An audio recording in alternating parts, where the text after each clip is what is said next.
All right. So today we're going to deep dive into personal finance using this super popular podcast episode as like a jumping off point. Sounds good. Yeah. And this isn't just for finance experts. It's for everybody. But I think it's especially important if you're in your 20s or 30s. Right. Kind of, just starting out. And maybe haven't really figured out this whole money thing yet. A recent study actually found that 60% of people in that age range are living paycheck to paycheck. Wow. Which is kind of a lot, right? That's a pretty big number. It is. So that's why we're doing this, deep dive, is to kind of give you the knowledge and the tools to kind of break free from that cycle. And build a solid financial foundation. Yeah, for sure. I get it. Personal finance, it's not exactly the most exciting topic in the world. It can be kind of a drag. But here's the thing. It doesn't have to be that way. The more you understand about personal finance, the more empowered you're going to feel to make smart choices. And the more likely you are to actually achieve your financial goals, whatever those might be. So in this deep dive, we're going to explore all sorts of interesting concepts, like the psychology behind, those little sneaky purchases that drain your bank account. Right. Those ones? Those little $5 lattes. Exactly. Yeah. Or the magic of compound interest, which is something that can really make your money grow exponentially. Oh, yeah. And even how small, consistent investments can actually snowball into significant wealth over time. Absolutely. And you know what? It all starts with awareness. Before you can even think about making changes, you need to understand where your money is going. Think about it. How many subscriptions do you have right now that you barely even use? Or how often do you grab a coffee or a snack without really thinking about it? All those little things can really add up. Yeah, I totally agree with that. It's super easy to fall into the spending trap, especially when life gets busy, Correct. But I think what you're saying is that tracking our spending can be a real eye-opener. Right, absolutely. When you actually see where your money is going, you might be surprised by how much you're spending on things that don't really bring you value or joy. And that's where budgeting comes in. Okay, so let's talk about budgeting. I think for a lot of people, the word budget just conjures up images of restriction Right. and deprivation. But is that really what budgeting is all about? Not at all. Yeah. I like to think of budgeting as a roadmap to financial freedom. It's about making conscious choices about how you spend your money so that you can achieve your goals, whatever those goals may be. So it's not about saying no to everything fun. It's more about just being intentional with our spending so we can actually say yes to the things that really matter to us. Exactly. And there are so many different approaches to budgeting. One popular method is the 50-30-20 rule. Essentially, you allocate 50% of your income to needs, 30% to wants, and 20% to savings and debt repayment. Okay, so that sounds pretty straightforward and also flexible enough to adapt to, different lifestyles and income levels. Absolutely. The key is to find a system that works for you, that you can stick to. It's about creating a sustainable plan that helps you achieve your financial goals without feeling overly restricted. So it's all about finding that sweet spot between enjoying life and also being responsible with our money. Exactly. And speaking of being responsible with money, let's talk about credit cards. They can be a powerful tool for building credit and earning rewards, but they can also lead to trouble if not used wisely. Oh, yeah, for sure. Credit cards, I think, definitely a double-edged sword. Yeah. They're super convenient. They offer perks like, travel rewards or cash back. But those high interest rates, they can really sneak up on you. Oh, for sure. It's like having a friend who's a lot of fun to hang out with, but who also might tempt you to spend more than you should. That is such a good analogy. So what are some tips for using credit cards responsibly and avoiding those debt traps? The most important rule, I would say, is only charge what you can afford to pay back in full each month. Think of your credit card like a debit card. You're spending money you already have, not borrowing against your future income. That's such a crucial point. It's so easy to fall into that trap of thinking of credit cards as free money. Right. But those interest charges can really add up. Oh, yeah. And quickly. Quickly. And if you do happen to carry a balance, focus on paying it down as quickly as possible. Yep. Even small extra payments can make a big difference in the long run. Yeah, that's good advice. Another tip is to choose a credit card. That aligns with your spending habits and financial goals. If you travel a lot, look for a card with travel rewards. If you prefer cash back, there are tons of cards that offer generous cash back percentages on everyday purchases. So it's about using credit cards strategically to our advantage. But let's be honest, the real magic happens when we start talking about investing, right? Yes. That's how we can make our money work for us and grow over time. Absolutely. Investing can seem a little intimidating at first, but it's become so much more accessible. In recent years, there are tons of resources available, from online brokerage accounts to robo-advisors that make it easier than ever to get started. Yeah, and, with apps like Robinhood and Acorns, you don't need a ton of money to start investing. You can literally begin with just a few dollars. That's right. And speaking of starting small, let's talk about the power of compound interest. This is where things get really exciting. Okay, I'm all ears. Tell me about this compound interest magic. So imagine you plant a tree. At first, it's just a tiny little sapling, but over time, as it grows and matures, it becomes bigger and stronger. Compound interest is similar. It's essentially interest earned on interest. So the longer your money is invested, the more it can compound, leading to exponential growth over time. Wow, that is a powerful image. So even small, consistent investments can really grow significantly over time, thanks to that, magic of compound interest. Exactly. And the earlier you start, the more time your money has to compound, and the greater your potential returns. In 2023 alone, the S&P 500 saw a 16% return. Whoa, okay, that's impressive. But I'm guessing there's more to it than just throwing all of our money into the stock market and just hoping for the best. You're absolutely right. That's where diversification comes in. It's all about not putting all your eggs in one basket. I've heard that saying before, but I'd love to hear more about, what diversification actually means, in practice. Sure. Diversification is all about spreading your investments across different asset classes, like stocks, bonds, real estate, and even things like commodities or precious metals. This way, if one asset class performs poorly, your entire portfolio isn't wiped out. You're essentially mitigating risk and creating a more stable foundation for your investments. That makes a lot of sense. It's like building a well-rounded team. You want a mix of players with the different strengths and weaknesses. Exactly. And the beauty of diversification is that it can be tailored to your individual risk tolerance and your investment timeline. If you're younger and have a longer time horizon, you might be more comfortable with a higher allocation to stocks, which tend to be more volatile but also offer the potential for higher returns. As you get closer to retirement, you might shift towards a more conservative portfolio, with a larger allocation to bonds, which are typically less volatile. So diversification is about creating a balanced portfolio that reflects your own individual circumstances and goals. Absolutely. And, while we're talking about long-term planning, let's not forget about retirement. I know it might seem far off, especially if you're just starting out in your career. I have to admit, retirement planning has not exactly been at the top of my priority list lately. Yeah. But I have a feeling you're going to tell me why it should be. Well, the sooner you start planning and saving for retirement, the better off you'll be. Remember, compound interest. We were talking about that. The more time your money has to compound, the greater your potential returns will be. Even if you can only contribute a small amount each month, those contributions can add up significantly over time. Okay, I'm starting to see the light here. So it's not necessarily about putting away huge sums of money right now. It's about establishing good habits early on and letting time work its magic. Exactly. And there are tax-advantaged retirement accounts available, like 401ks and IRAs. That can help your money grow even faster. Oh, that's good to know. Those definitely sound worth exploring.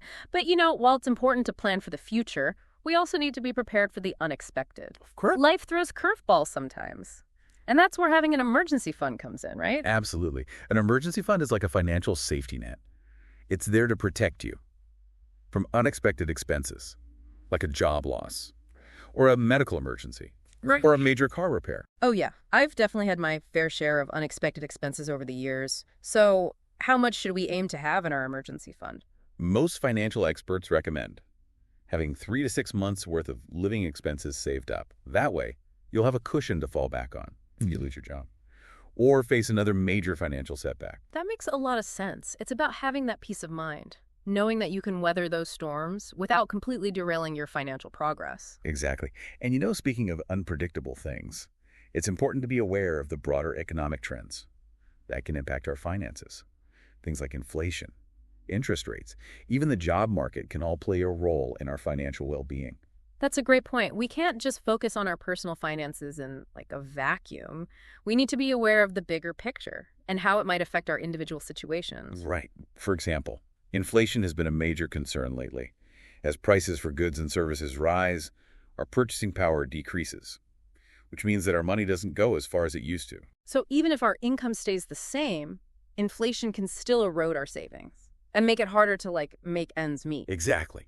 That's why it's so important to make sure Yeah. that our investments and savings are growing at a rate that outpaces inflation. So it's all about staying informed, being proactive, and adapting our financial strategies as needed. Absolutely. And, you know, even though the economy can feel unpredictable at times, there's one thing that we can always control, and that is how we manage our own finances. That is such an empowering thought. It's about taking ownership of our financial well-being and making choices that align with our values and goals. Exactly. And that's what this deep dive is all about, empowering you with the knowledge and tools to navigate the world of personal finance with confidence and clarity. Okay, so we've covered a lot of ground here in this first part of our deep dive. We talked about tracking our spending, budgeting, credit cards, investing, retirement planning, emergency funds, and even the broader economic landscape. So, it's a lot to take in, but I'm already feeling more informed and empowered. What about you? What are your thoughts so far? I'm with you. It's amazing how much ground we've covered already. And you know, what strikes me is, even though personal finance can seem complex, it really boils down to a few key principles.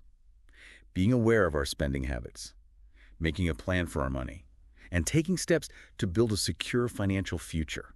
You put it perfectly. It's not about being a financial expert overnight. It's about taking those small, consistent steps that add up to big results over time. Absolutely. And remember, this is just the beginning.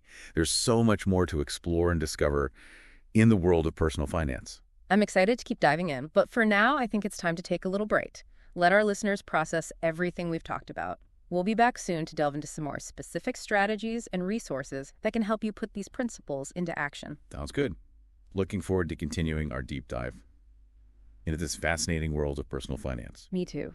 You know, one thing we often overlook when we talk about personal finance is like the emotional side of money. It's not just about like numbers and spreadsheets. Yeah, you're so right. Our relationship with money can be really complex and like deeply personal. It's shaped by, like our upbringing, our values, our experiences, all sorts of things. Exactly. For some people, money might represent security and freedom, while for others, it triggers feelings of stress or even shame. Recognizing those emotions is really key because they can really influence our financial decisions. I think that's so true. And a lot of people, they carry a lot of guilt or anxiety around money, especially if they've made mistakes in the past. Right. But it's important to remember that everybody makes financial missteps. The key is to learn from those experiences and move forward. Absolutely. It's like any other area of personal growth. There will be bumps along the way. Yeah. But it's about progress, not perfection. And being kind to yourself throughout the process is essential. And sometimes just talking openly about money can be a huge step. It helps to like break down the taboo and create a more supportive environment. I couldn't agree more. Whether it's with a trusted friend or family member, or even a financial therapist, having those open conversations can be incredibly empowering. It can help you gain clarity, challenge limiting beliefs, and develop healthier financial habits. So true. Now let's get back to like the practical side of things. We talked about budgeting earlier, but how can we create a budget that actually works without feeling like it's a constant battle? Well, I think one of the biggest challenges with budgeting is that it can feel restrictive. The key is to reframe budgeting as a tool for empowerment.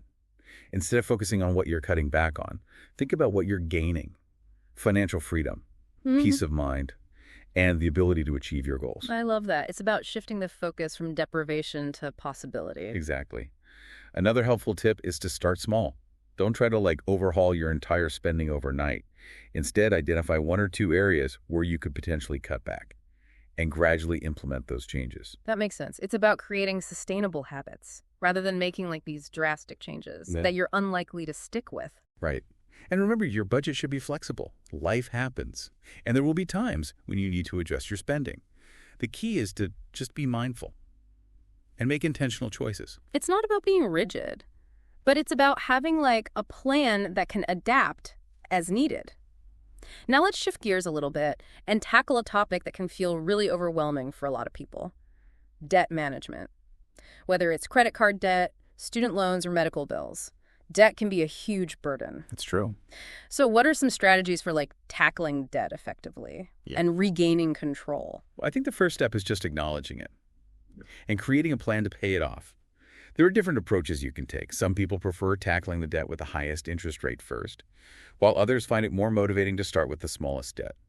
and kind of work their way up. Yeah, both strategies make sense. I guess it comes down to what works best for your individual circumstances and personality. Exactly. What matters most is having a plan, tracking your progress, and celebrating those small wins along the way. Yeah, it's about staying motivated and building momentum.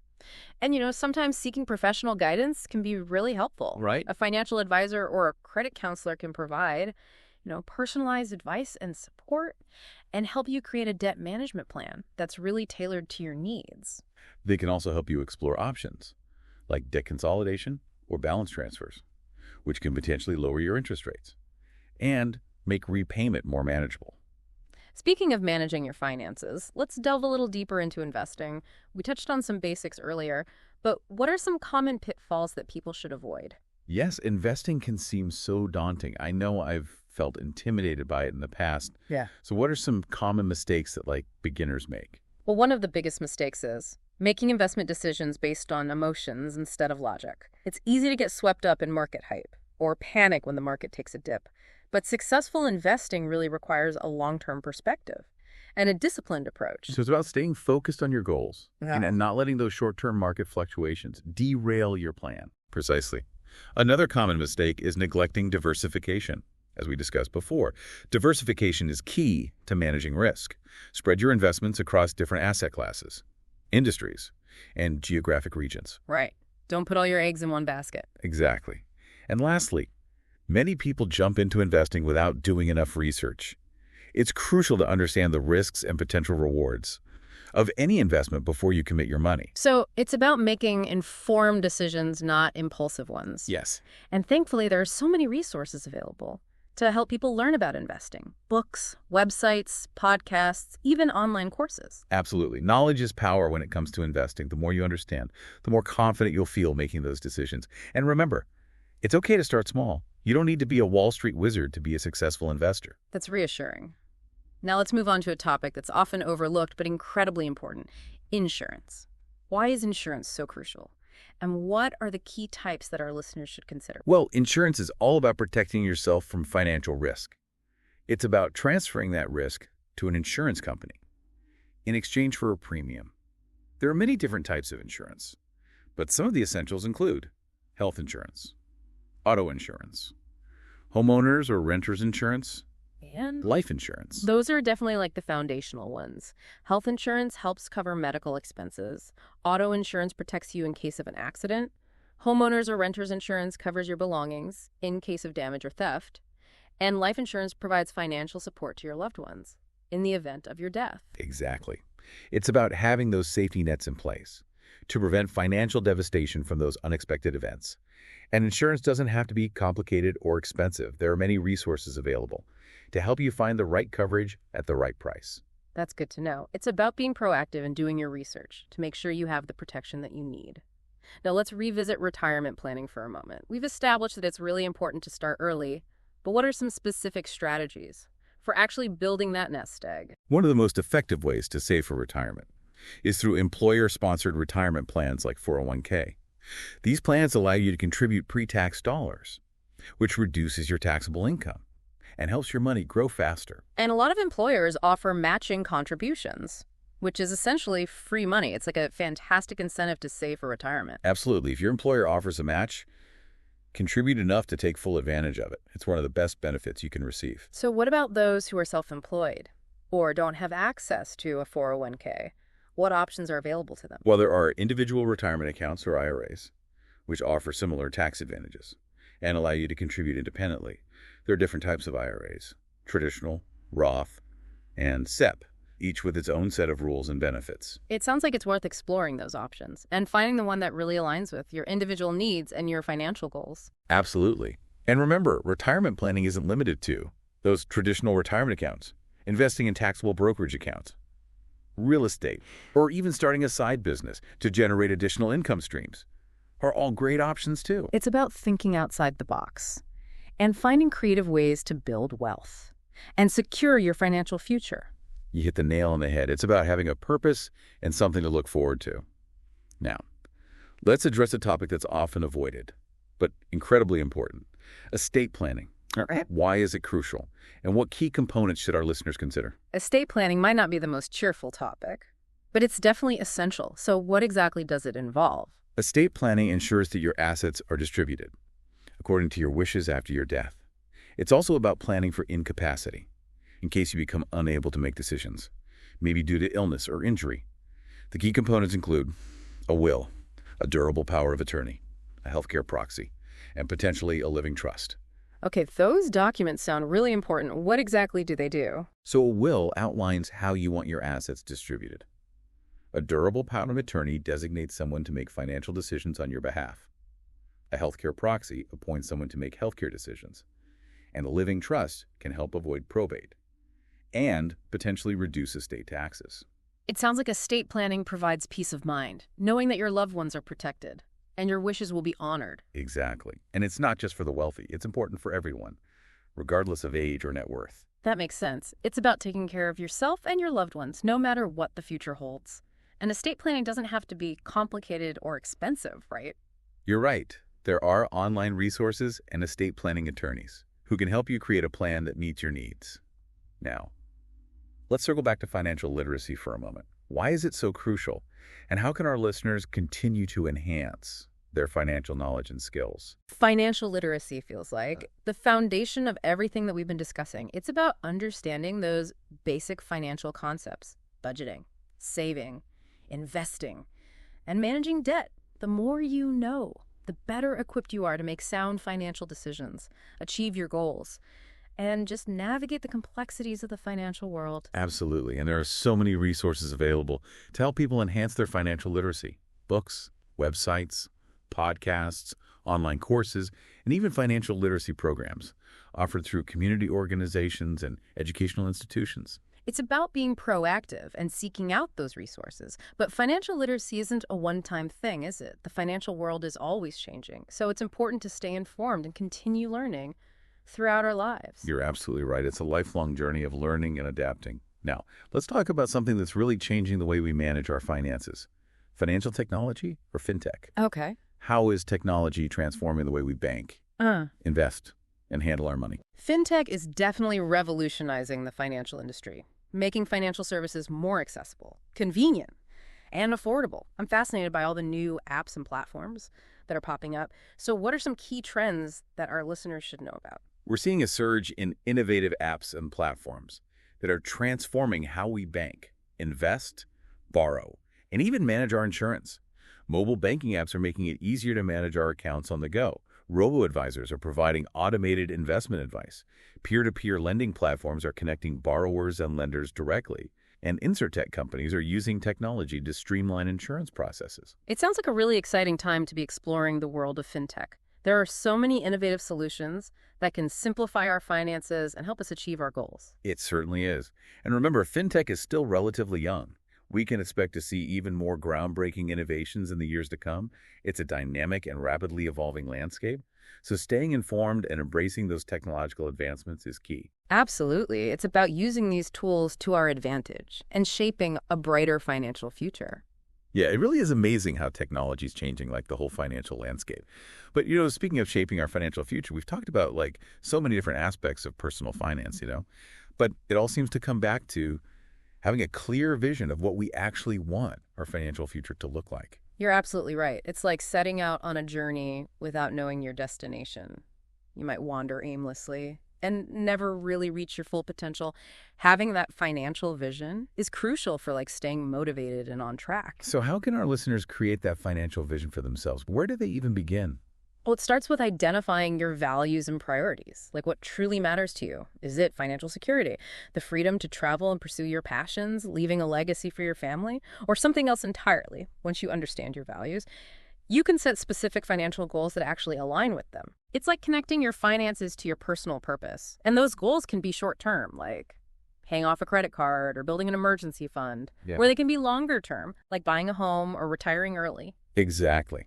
And it can be helpful to break down those larger goals into smaller, more manageable steps. This makes them feel less overwhelming and allows you to celebrate those milestones along the way. Celebrating those small wins is a great way to stay motivated. But life is unpredictable. Our circumstances and priorities can change. So how do we keep our financial vision flexible? That's where regular review and adjustment comes in. Your financial vision shouldn't be set in stone. It's a roadmap that guides you, but it needs to be flexible enough to adapt as your life evolves. Speaking of adapting, a topic that's gaining a lot of traction these days is the idea of side hustles and multiple income streams. In today's world, relying solely on one income source can feel a bit precarious. That's true. The traditional 9-to-5 job model isn't the only option anymore. More and more people are embracing the gig economy and exploring entrepreneurial ventures to create more financial stability for themselves. Absolutely. The rise of online platforms and digital tools makes starting a side hustle or freelance business easier than ever. Right. Whether it's driving for a ride-sharing service, selling handmade goods online, offering virtual tutoring, or freelancing skills like writing or graphic design, the opportunities are pretty much endless. That is so exciting to think about. It's about finding creative ways to use your skills and passions to actually generate income. And even if a side hustle doesn't completely replace your primary income, I feel like the benefits are still really significant. For sure. A side hustle can help you accelerate debt repayment, boost your savings, allow for more aggressive investing, or even provide a financial cushion to take more career risks or pursue your passions. Yeah, it's all about creating options and building that financial resilience. Now, before we wrap up, let's kind of revisit the emotional side of money again. We talked about acknowledging those emotions and seeking support if needed. But what are some ways to actually cultivate a healthier, more positive relationship with money? That's such an important question. One helpful approach is practicing gratitude. Take a moment each day to appreciate the financial resources you have, even if they seem limited. It's about shifting your focus from what you lack to what you already possess. That is a really powerful mindset shift. Instead of dwelling on scarcity, we can actually cultivate a sense of abundance. Exactly. Another valuable practice is examining your spending habits. Are you spending money in alignment with your values and priorities? Or are you making impulsive purchases that leave you feeling empty or regretful? So it's about bringing mindfulness and intention to our spending. Precisely. And remember, money is a tool. It's not inherently good or bad. It's all about how you use it. By developing a healthy relationship with money, you can harness its power to create the life you desire and make a positive impact on the world. That's such an inspiring perspective. It's about taking control and using money as a force for good in our lives and the world around us. Absolutely. So as we wrap up this deep dive, what are some key takeaways you hope our listeners will remember? I think the most important takeaway is that personal finance is a journey, not a destination. It's about continuous learning, growth, and adaptation. It's about making informed choices, building healthy habits, and creating a financial future that really aligns with your values and goals. And you don't have to do it alone. There are so many resources and support systems available to guide you. I couldn't agree more. It's about taking ownership of your financial well-being and embracing the possibilities. One final thought I'd like to leave our listeners with is this. The economy might be unpredictable, but you can control how you manage your money. Taking proactive steps and making informed choices creates security and stability even amidst uncertainty. That's such a powerful reminder. It's about empowerment and agency in a world that can often feel out of our control. Exactly. To our listeners, keep exploring these concepts, seek out resources, and connect with others who are on a similar financial journey. Every step you take, no matter how small, brings you closer to achieving your goals and creating the financial future you deserve. Beautifully said. And that concludes our deep dive into personal finance. We hope you found this journey informative, empowering, and maybe even a little inspiring. Remember, knowledge is power. The more you understand about personal finance, the better equipped you are to navigate the financial landscape and create a life of abundance and purpose. Absolutely. Stay curious, stay informed, and keep making those money moves. Until next time, happy finances.